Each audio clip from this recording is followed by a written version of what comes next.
Hi, so good afternoon, everyone. How are you today? You already have an information overload, or you're still okay? Yeah, still okay? Fine, yeah. So, well, I'm basically here to give you some insights on the financial services industry, but not only insights on the industry, because this is something that's probably general, but more insights on how we, so ESADE Careers, can help you to break into the industry. Who of you already has clear that he or she wants to go into financial services? Okay, two? That's not too many, yeah. So, but that's great because then I also brought a little bit of a material of what banking is about, and I hope that I can raise some interest because it's a great industry. And yeah, I want to give you a short overview. So first of all, I brought you a picture. Anyone knows what this picture shows? Maybe the ones that want to break into financial services. No? Yeah? Financial district is right, the city, not London. Yeah, great. That's the financial district in London. It's called Canary Wharf.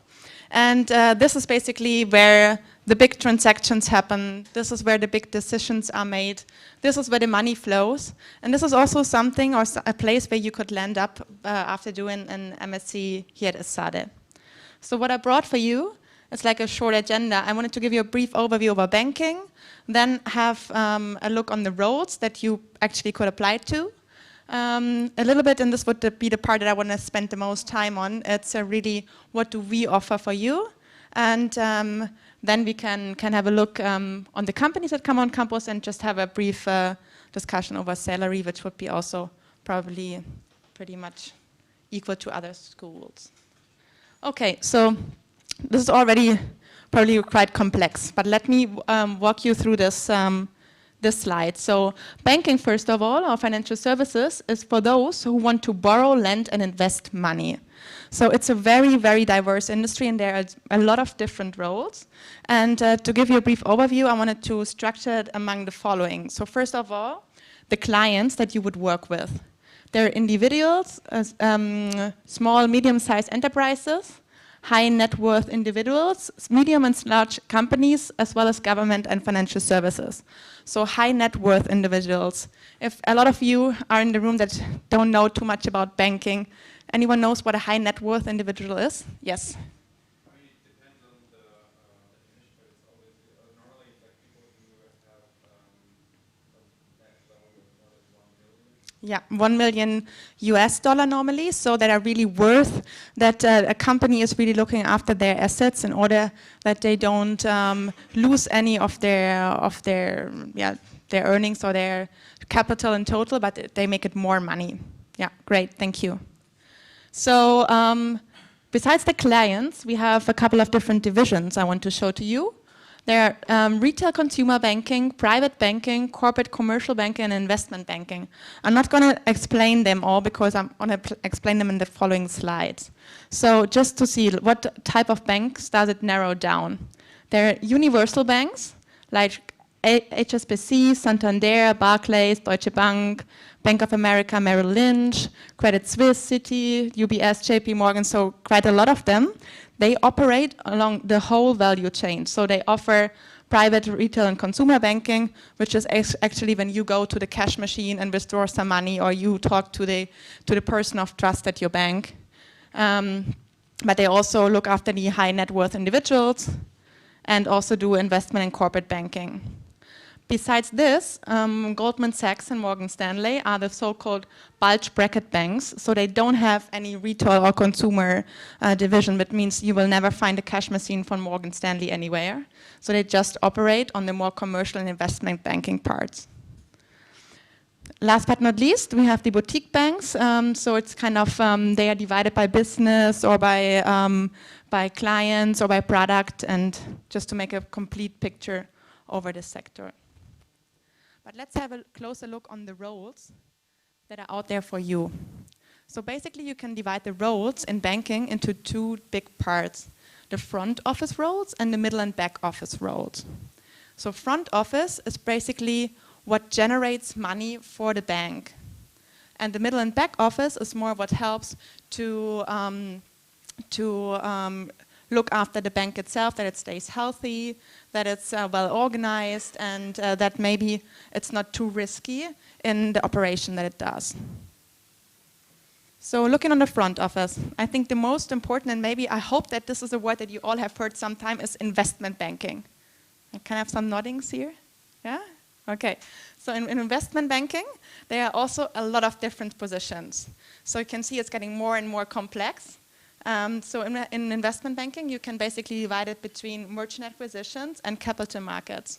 So really, merchant acquisition is help companies to get together, that you either get sold or bought by other companies, and the banks help them to do this transition. Or say it's in trading, it's like this huge offices, the trading desk, where you have like 8 to 10 screens following the different development of the stock exchange and all the political developments. So in case you have to sell or buy some shares, it's also a very dynamic and interesting opportunity to break into. Asset management, they look after the assets of companies in order to have them distributed in a efficient manner so that the company also makes either more money or stays at least with the same amount of earnings they have. Transaction services is a department where they help to make transactions. They can be either transaction from maybe one country to the other, where they have to look after the currency, or just big transactions they have to make. And then with these transactions, they want to see like what are the best conditions to make these transactions, to use the markets and the development of the markets in order to make it efficient, or not to lose money but earn more money through these transactions. Middle and back office, maybe a little bit quicker. Risk management, they look after the bank itself, that it's not making too much risky operations in terms of that the bank stays healthy. Compliance, more in terms of regulations. Finance would be the typical accounting department that looks after the bank itself and its earnings, and treasury looks after the liquidity of the company and looks at the liquidity is always at a certain amount of money. Of course, there are also different positions in a bank which would be transversal departments like HR, IT, or marketing.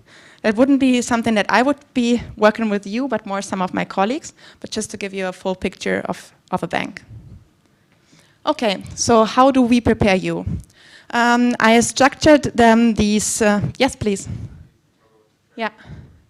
Yeah, treasury, they look after the liquidity. So they looked at the bank also stays healthy in terms of if there are transactions made, that they're always in the position to pay them. Yeah. Any other question on this right now? No? Okay. You can always just jump in and ask questions, so please feel free. Okay, so first of all, the banking industry is an industry that recruits super early. So you will even have to do some homework before you come on campus. But it's not a problem because we're going to support you with this.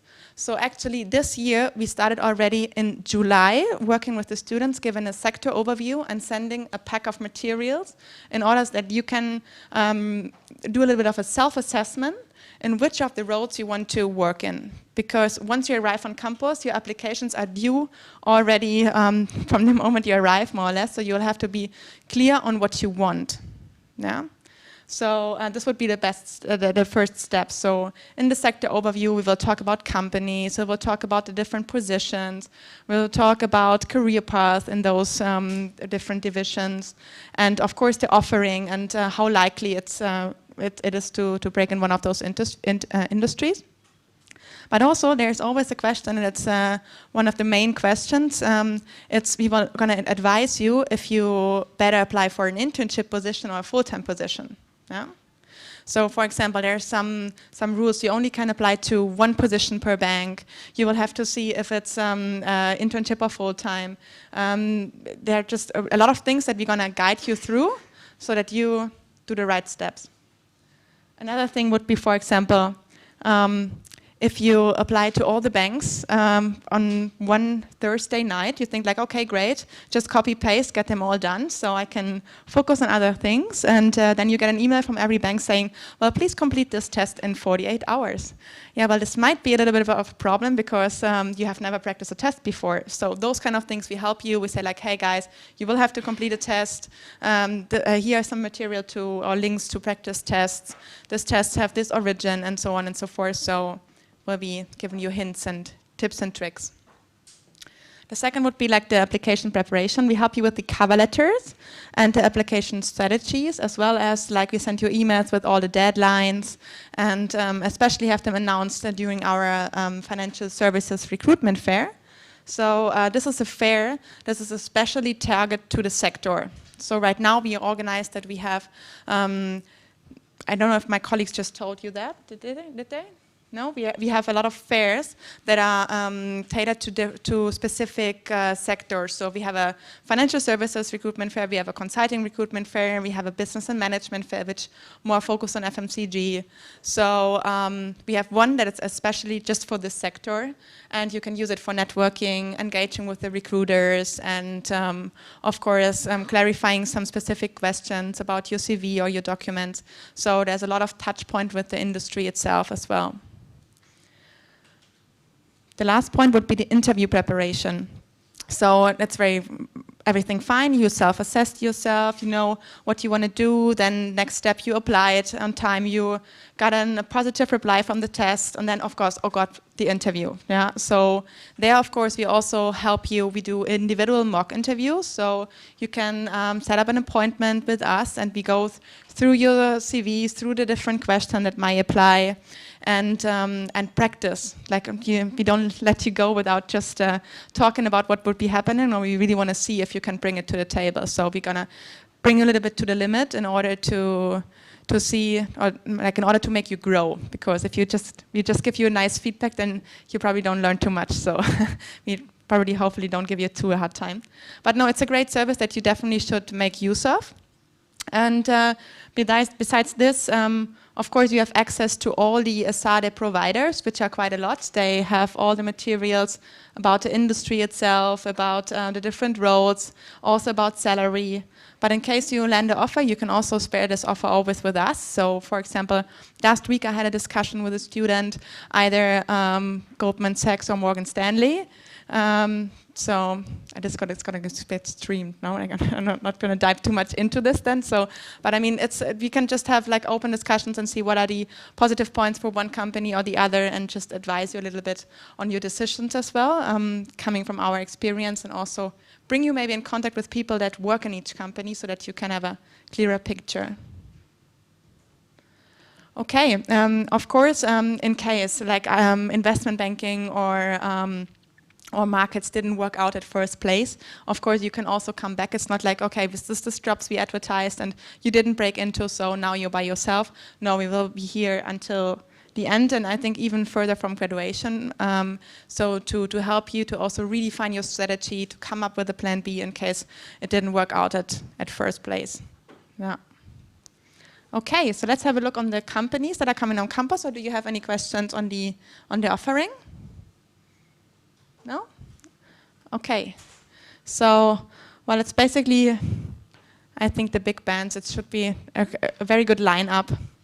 Yeah, Morgan Stanley, Goldman Sachs, JP Morgan, Bank of America, Fidelity, so also expert in asset management, Credit Suisse, Nomura.